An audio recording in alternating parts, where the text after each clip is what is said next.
As discussed in class, speciation is the process in which new genetically distinct species evolve, usually as a result of genetic isolation from the main population. There are two types of speciation.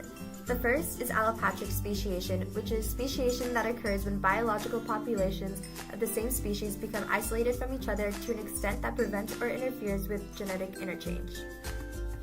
Another type is sympatric speciation, which is the process through which new species evolve from a single ancestral species while inhabiting the same geographic region.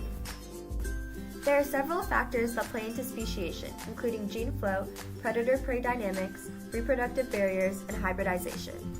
So how do humans drive speciation? As humans, we are able to take medications that set up defenses against the bacteria and viruses that make us sick. However, over time, these bacteria and viruses may evolve and adapt genetic traits that keep the medications from effectively defending the body against the pathogens.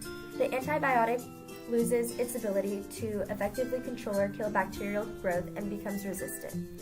This is a defining attribute of antibiotic resistance and is an example of coevolution that occurs in our daily lives. This chart shows how bacteria gain resistance to drugs over a relatively short period of time.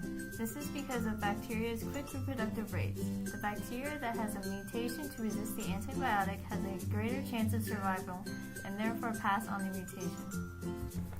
Fishing is an example of a predator-prey relationship leading to phenotypic changes in prey that can eventually lead to speciation. Exploitational commercial fishing by humans have caused evolutionary changes within species, with a change of about 0.1 to 0.6%. On a decadal timescale, phenotypic changes have been seen in Atlantic cod. These changes could be brought upon a selected for genetic mutation that will eventually affect the entire population. This video shows the phenotypic change of the fish over a long period of time due to the external pressure brought about by fishing.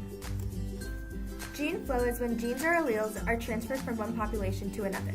However, human impacts can cause interruptions in gene flow, causing reproductive isolation. For example, the London Underground mosquito got its name from the common house mosquito who entered an underground railroad system and adapted to the environment around it. Although the underground mosquito is a subpopulation, the two can no longer interbreed.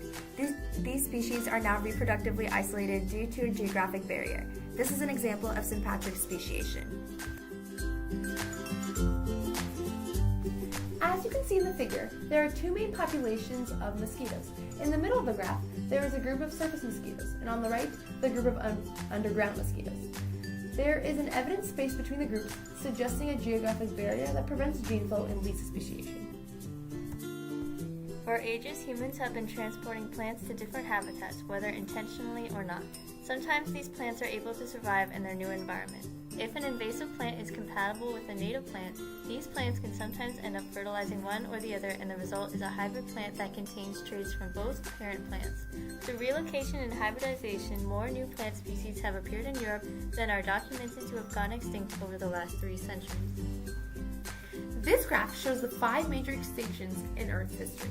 Major extinctions are characterized when 60% of species are wiped out within 1 million years due to sudden extraordinary circumstances, such as significant sea level changes. As you can see, most of the major extinctions are after a remarkable increase in species numbers. In the present, human interference has had a major role in speciation. Will another mass extinction event eventually occur? Humans have already been found to cause extinction through habitat destruction, such as deforestation, industrialization, and mining, and overhunting, since Tasmanian tigers and West African rhinos have gone extinct due to human actions. Speciation occurs every day in our lives, whether it is the evolution of antibiotic resistance, phenotypic changes due to predator-prey relationships, gene flow interruption due to reproductive barriers, or hybridization because of relocation. Speciation rates include 0.06 new species of plants per million years, 0.15 new species of birds per million years, and 0.07 new species of mammals per million years. In contrast, the estimated extinction rate is 1% to 2.2% of total species per decade. Human actions lead to both speciation and extinction events.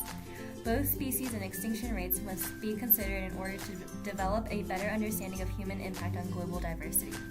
Therefore, as time progresses, we must consider our actions and work toward improving conservation efforts to preserve biodiversity.